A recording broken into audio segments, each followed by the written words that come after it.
एक गावात एक तरुण राहत होता. त्याला नेहमी वाटायचं, मी देवाला भेटायचंय, त्याचं दर्शन घ्यायचंय. पण ते कसं शक्य आहे?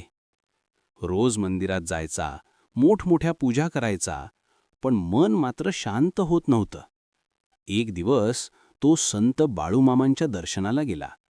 नमस्कार करून म्हणाला, मामा, मला देवाला भेटायचं आहे, पण मला मार्ग सापडत नाही.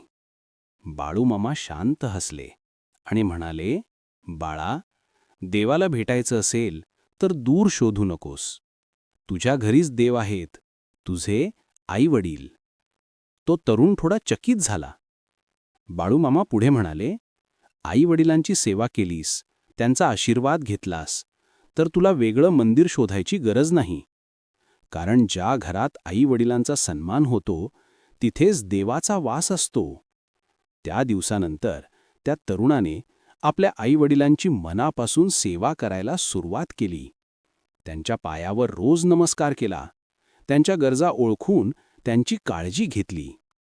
काही दिवसातच त्याच्या आयुष्यात आनंद, शांती आणि समाधान परत आलं.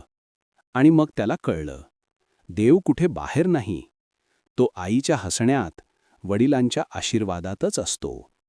संत बाळूमामा की जय. नमस्कार. आई-वडिलांची सेवा हीच खरी पूजा आहे. अशाच प्रेरणादायी कथा पाहण्यासाठी संत कृपा चॅनल लाईक, शेअर आणि सबस्क्राईब करायला विसरू नका.